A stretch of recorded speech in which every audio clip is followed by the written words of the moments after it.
Now, from Hollywood, it's time for Edmund O'Brien as... Johnny Dollar. Carl Brewster down at East Coast. Yes, Carl. I wonder if you'd do a little job for us. Sure, what is it? A policyholder of ours needs some protection. Well, I hope this doesn't indicate a trend. This is the second time an insurance company has hired me as a bodyguard. Isn't that rather unusual? Well, it's rather an unusual case. This girl, her fiancé, has spent the past 5 years in prison. He's being released tomorrow, and he swears that the first thing he's going to do is kill her. Well, that's cozy. Mm-hmm. I think she deserves some help. Come on down this afternoon. We'll talk it over.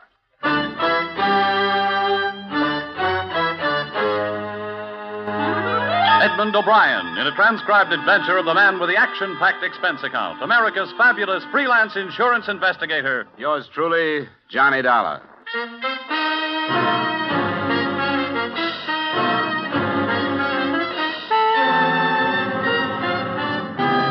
Expense account submitted by Special Investigator Johnny Dollar to Home Office, East Coast Underwriters, Hartford, Connecticut. Attention, Carl Brewster. The following is an accounting of my expenditures during assignment on the Virginia Beach matter. Expense account item 1, $1.50 cab fare from my apartment to your office. Well, you're prompt, Dollar. How are you, Mr. Brewster? Or did we set any particular time? No, I guess we didn't. Mm-hmm. Well, I'm glad to see you anyway. Sit down. Thank you. Now, let's see. Oh, yes, the Browning girl, Janice Browning. How much did I tell you over the phone? That her boyfriend was getting out of stir and was going to kill her. What you left unsaid was that she probably deserves it. What's that? I don't hold much sympathy for these dames that get themselves involved with some hoodlum and then decide to get disinvolved the minute the going gets rough. But it's your money. I wouldn't jump to conclusions, Dollar. This is a pathetic case. Of course, the girl made a mistake in taking up with this fellow, but 5 years is a long time to think. And she'd realized her mistake. What did he go up for? I believe it was robbery. Do you know if she spent all the loot before she realized her mistake? Now, Dollar. Why doesn't she hire a bodyguard herself? Because she can't afford it. She has nothing. She turned to us because there was no place to go. Poor thing is in desperate fear of her life, Dollar. Surely you can appreciate that. Okay, give me the rest. And there's a little more. She's living in Virginia, outside of Norfolk, Virginia Beach. Janice Browning, was it? I have her address for you. Her fiancé's name is Robeson, Mark Robeson. And he's due out tomorrow. From the state penitentiary at Richmond. Just stay with her until we see what happens. She was here, Dollar. I talked to her. This will not be an unpleasant assignment for you. She must have something more than a policy to knock this whole company off its feet far enough to hire a bodyguard. That could spell bankruptcy if it went far enough.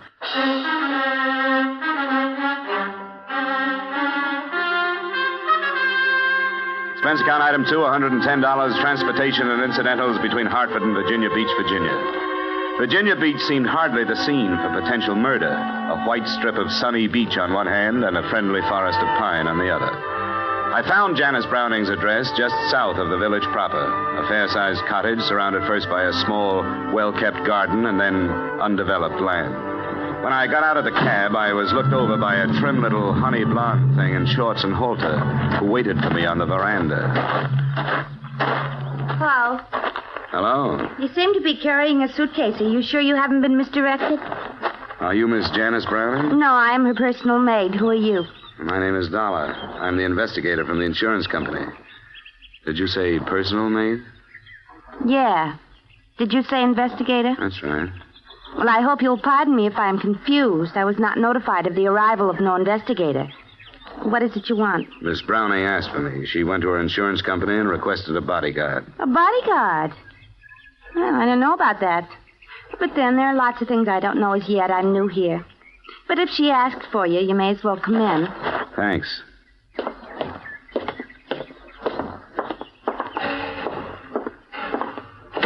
I suppose you were surprised when I said I was Miss Browning's personal maid because of the way I'm dressed, if you'll pardon the expression. As a matter of fact, I was surprised that she had one. Why'd you say that? I'd been led to believe that she couldn't afford things like that. Well, between you and I haven't been paid yet. But she seems to be very generous. She turned over her entire wardrobe for me to wear at any time. Yeah, but maybe that's a bad sign. Maybe she's going to pay me off in clothes, and they don't quite fit, as you can see. How long have you been here? Just only 3 days. My name's Betty Light. I took the name Light from my stepfather. Just what are you doing here? Well, Miss Browning has a fiancé coming out of prison today, and she's afraid to meet him alone. Prison? Well, you could never tell. But I suppose it's her business. What is? Well, if I was sweating out a fiancé after all that time, I wouldn't be quite so thick with what she's thick with. What do you mean? Well, if I were him, I'd feel cheated. She hasn't been wasting her time, from what I can tell. And in 1 week, that's plenty. But I shouldn't be gassing like this. Who is he? His name is George Masters. And if there's a fiancé on tap, he'd better be careful. Why is she afraid, as if she shouldn't be? Well, because she changed her mind about him and evidently didn't tell him about it. Sure, the same old story.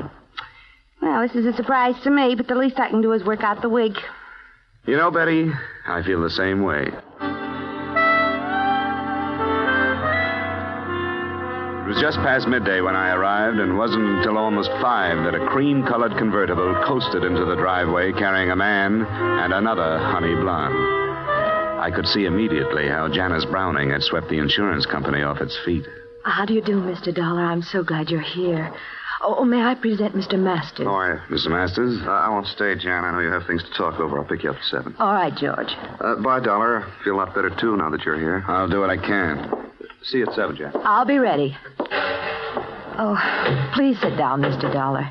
Betty. Yes, Miss Browning. I don't think we'll need anything, and I'd like to see Mr. Dollar alone, if you don't mind. Oh, by all means, Miss Browning. Could I have your permission to visit the beach? Of course, stay as long as you like. You know where the beach things are. Oh, I wouldn't think of encroaching. I'll just go the way I am. She's the strangest girl. Where'd you find her? She was a waitress in New York. I asked her if she wanted to come down for the rest of the summer. I thought she'd be company. But she's become so formal, or tries to be. Oh, would you like a drink or something? No, thanks. I suppose you think I'm an awful coward to scream for help the way I did. Well, I haven't heard all the particulars. I really didn't know what else to do. I thought of running away, but, well, I've made friends here. There's the simple fact that I don't have any money. How serious do you think this threat to kill you is? I'm afraid it's quite serious. But I don't know what will happen, and I wanted somebody to be with me. When did you see him last? 6 months ago. I thought about it for a long time, about our breaking our engagement and which would be the best way to do it, and I decided to face him while he was still in prison and simply tell him I couldn't go on. Well, that wasn't the easiest way to hand it to him. I know, but it was the fairest, I thought. He didn't create a scene or anything, but I'll never forget his expression. He just looked at me and said, "Have your fun. You've only got 6 months, because when I get out of here, I'm going to kill you." Well, now the 6 months are up. He's been let out. He knows you're here? Yes, he'll come here. Your friend Masters said he was going to call for you at 7. Where were you going? Just to dinner and maybe a club afterward. I think you'd better cancel it. Why? I'll go crazy if I have to sit in this house and just wait. I don't want you to come back here after dark, for one reason. If you can't go a long distance and stay, I don't want you to leave at all. The village is too small. If he knows it, he'll find you. I'll be with George. Look, you managed to put the responsibility of this thing into the lap of your insurance company, and they handed it to me. Now, I want you to stay here where I can keep my eye on you. All right, Mr. Dollar. I'll do anything you want me to. Good. Oh, you might mix that drink you offered. Scotch, if you have it, and plain water.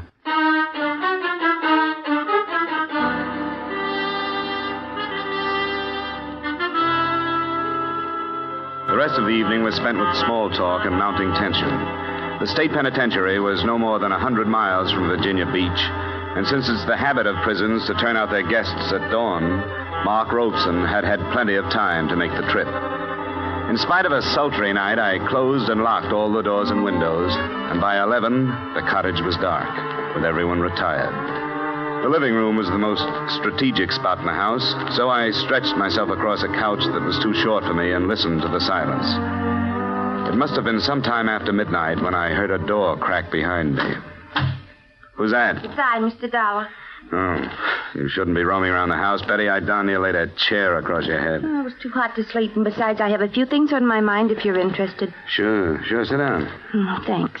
Did I not understand you to say that this Con was her fiancé? That's right. Well, she certainly lives in circles, if you ask me.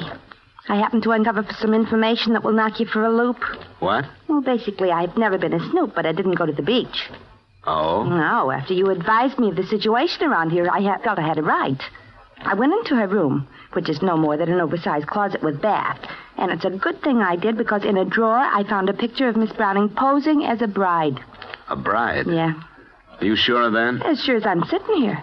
And the guy standing with her was a bridegroom if I ever saw one. Were they fancy? What do you think of that? I don't know. It doesn't necessarily mean anything. But from what I've overheard, this fiancé of hers has been in prison for 5 years. Yeah, that's the story. Then how come her wedding picture was taken in 1947? Was it? And that's what's stamped on the back of it. Now, is that screwy or isn't it? It definitely is. And there are some other things that don't ring truly. For example, this mug she is currently tied to. I heard her when she called him tonight, and it sounded more like... He blasted your room. Get down on the floor. Stay there. Hey, hold it! Hold it, Robson! He hadn't moved away from the window he'd fired through. When I got to him, he was still pointing the now empty gun at me, pulling the trigger and looking down at it stupidly. Get away. I won't go back. I don't have to stay in the hospital now. I'm all better now. Give me the gun, Robeson. It's empty. No. It's mine. You're one of her men. She always had men. No, I'm not one of her men. Let's go in the house and calm down. You talk like a doctor. Yeah, you're a doctor. You can't take me back. Get away from me. You told me to make myself believe that she was dead and I'd sleep better. Come on, Robeson. Get away. I won't go back. Let go. Don't cause any more trouble, Robeson. Now, Come on. I won't go back. Let go, Ropes. No. Now I don't have to go back. Let go.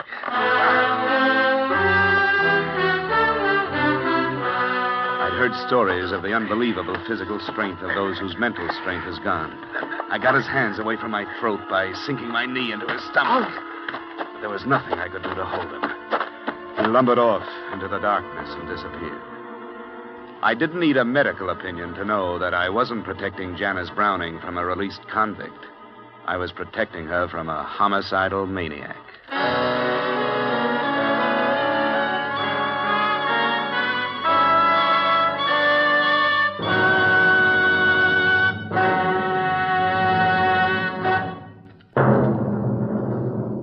And now, back to our star, Edmund O'Brien, and the second act of yours truly, Johnny Dollar.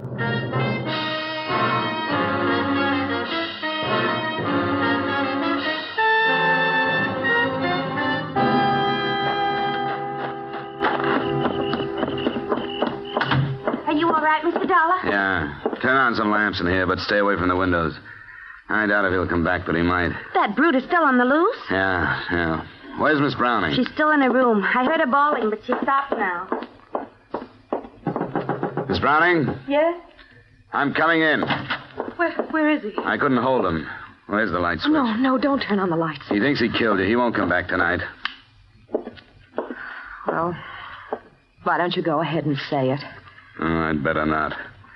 As a matter of fact, I don't mind your lies or the way I was dragged into this. But what really stinks is you're hiring that girl because she looks enough like you to be mistaken for you at a distance.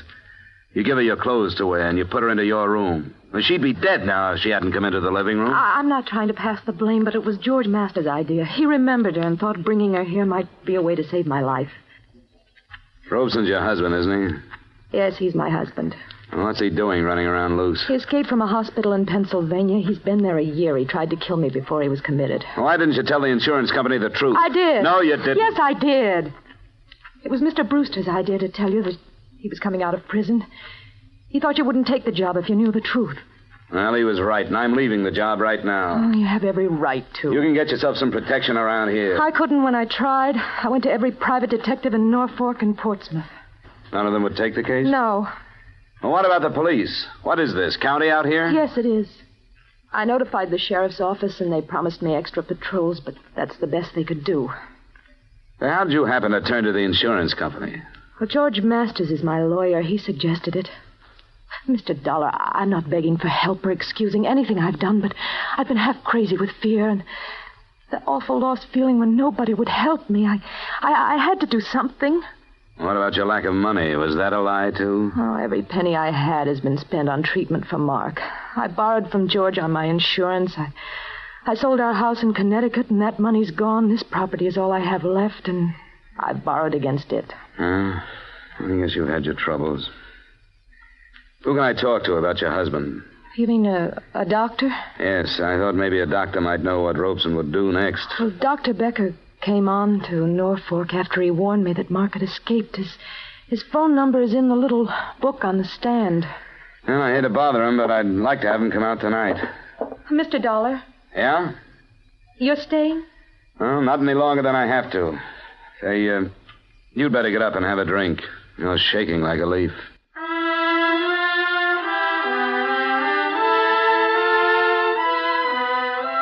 I changed my mind about dropping the case, Mr. Brewster, not only because she was a beautiful woman in a tough situation, but also for another reason. I awoke Dr. Becker at his hotel in Norfolk, and after I outlined the night's events to him, he agreed to come out.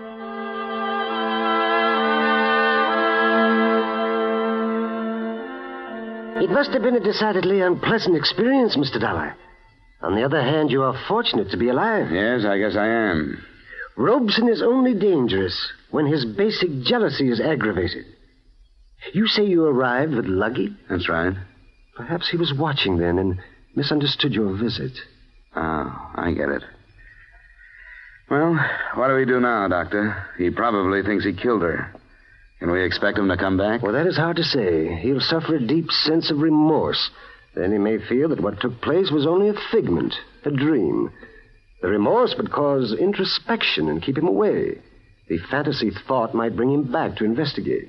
When? Oh, who knows? Tonight even, or tomorrow. Would he try to kill her again? Oh, yes. An extremely strong fixation. Do you want him to come back? Well, I want to see the end of this.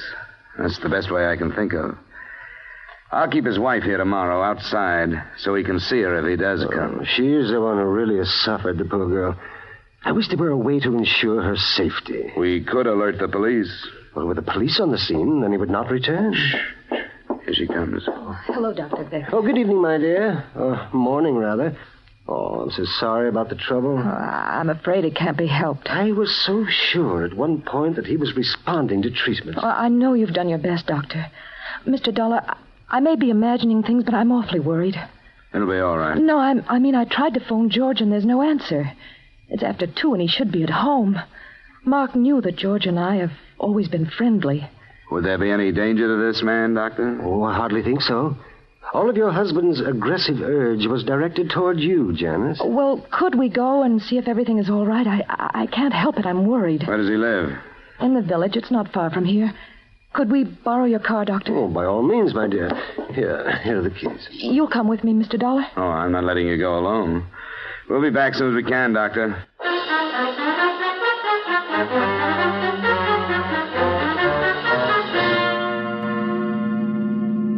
Oh, this is his house, the white one. Oh, there's his car in the driveway.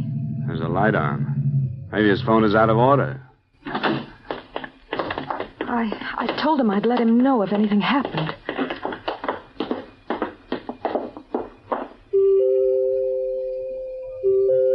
George? George, it's Jan. He doesn't answer. I want to go in. Let's see. It's unlocked. George? Light's coming from a room back there. Oh, that's his study, where the phone is. Oh, we can check that then.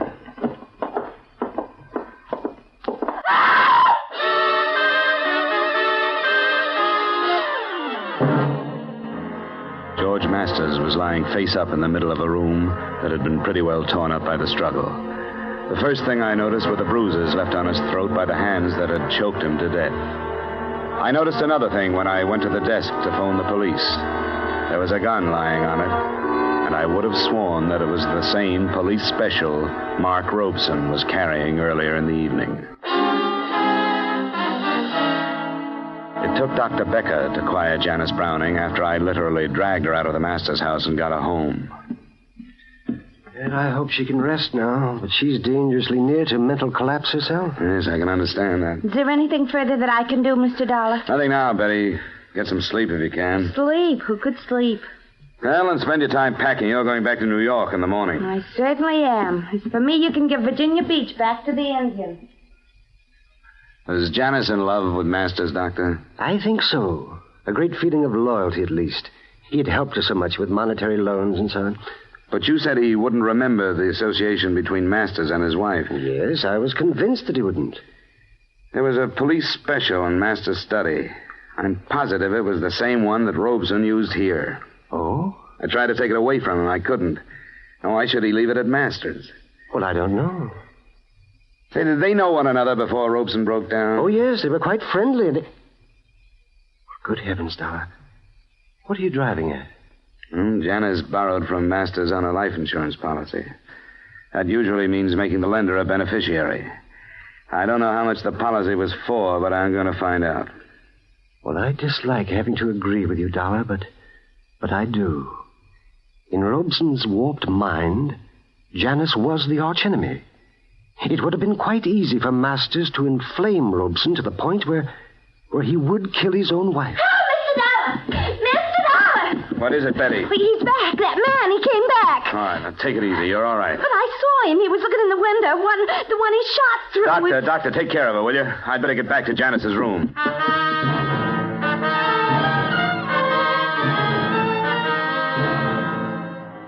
There was no more trouble that night, nor was there any rest. We knew that since Robeson had come back, he realized his mistake, and we knew that he would try to come back again. We agreed that instead of calling for police protection, we would let him return and try to handle him when he did. An hour after daybreak, we felt it safe to relax, and it wasn't until noon that I drove Betty Light into Virginia Beach and put her aboard a bus bound for the comparative safety of New York. Before I started the return trip, I made a swing past George Masters' house, convinced the deputy sheriff in charge that I had a right to poke my nose in, and got myself back into the study. I suppose it'd be all right if you go in. They took up all the evidence they wanted, I guess. What was that, Sheriff? All the things that'd pick up prints. Here you are.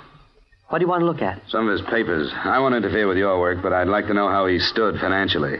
You think that has something to do with it? Oh, I don't know. It might. They dusted all them drawers, so I guess it's all right if you pull them. He's a lawyer, you know. Yeah, I know. Say the field's wide open. A lot of people didn't like him. Oh? I didn't know that. What's that for? It's a ledger. Kept his accounts in it. What'd you find? Janice Browning. Who's that? Somebody he loaned some money to. Ooh, I'll say he did. $20,000. Ah, that's all I wanted, Sheriff. Thanks, and I hope I haven't caused you too much trouble.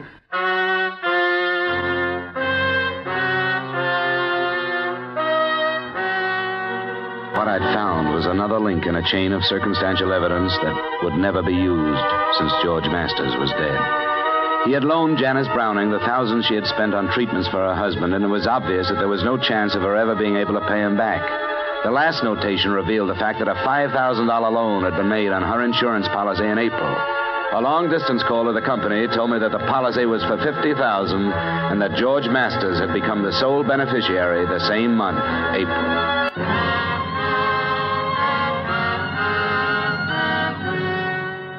I see no purpose in telling her, Mr. Dollar, or questioning her. I don't either, Doctor. I hadn't planned to, but the sheriff's office won't think twice about throwing it at her if it gets out. If you will allow me the privilege of perjuring a certain amount of expert testimony, I think I could manage to gloss over it. Well, the deputy saw it, but I don't think it sank in. I hope not. Of course, we're assuming that we'll be successful in subduing Robeson. You said he would come back. I'm sure he will. It is you I'm worried about. Well, I'll have to be ready for him this time. He's too strong to take without a weapon. I hate to do it. Oh, I don't think you need to be. The poor fellow will have no idea what is happening except that he has come back. Okay. She awake? Yes, I think so. Well, it's 3:00. She should be outside in case he's watching. Yes, I'll go and explain our tactics to her. Good luck, Mr. Dollar. I hope all goes well.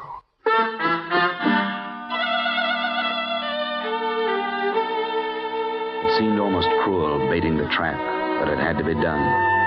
We paraded Janice Browning through the garden in her most fetching get-up until dark, and then sent her in to sit in front of an open window. I don't know how she held on to her own sanity. I do know that I had a little trouble myself. I sneaked into a position outside the house from which there was a good view of all the approaches but the one from the north. He arrived at about 10:30. He was moving toward the living room window, and I started toward him. Hi, Mark. What?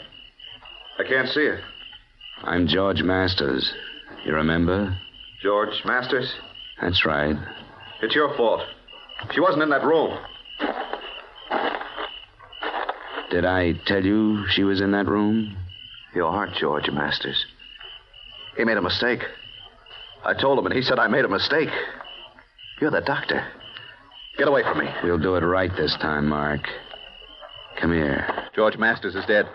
You aren't George Masters. No, I'm not, Mark. But you have to come with me. No, I don't. I won't go back to the hospital. I won't let you. Mark! Robeson, don't! Get away. No, I don't. I'm sorry, Robeson.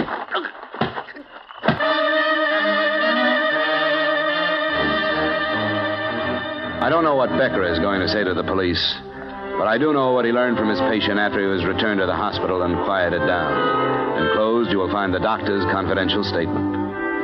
He did go to Masters, hoping to ally him as a friend.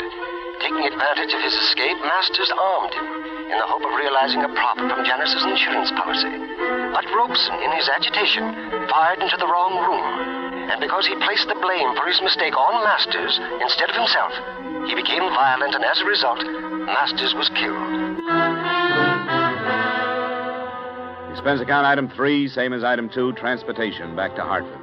Expense account item 4, and this is to you personally, Mr. Brewster.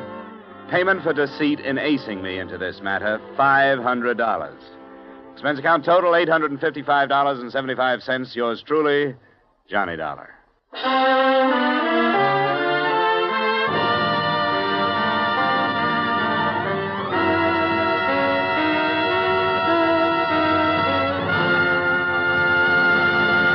Yours truly, Johnny Dollar, stars Edmund O'Brien in the title role and is written by Gil Dowd with music composed and conducted by Leith Stevens. Featured in tonight's cast were Bob Sweeney, Virginia Gregg, Gene Bates, Hy Averback, and Howard McNear. Yours truly, Johnny Dollar, was transcribed in Hollywood by Jaime Del Valle.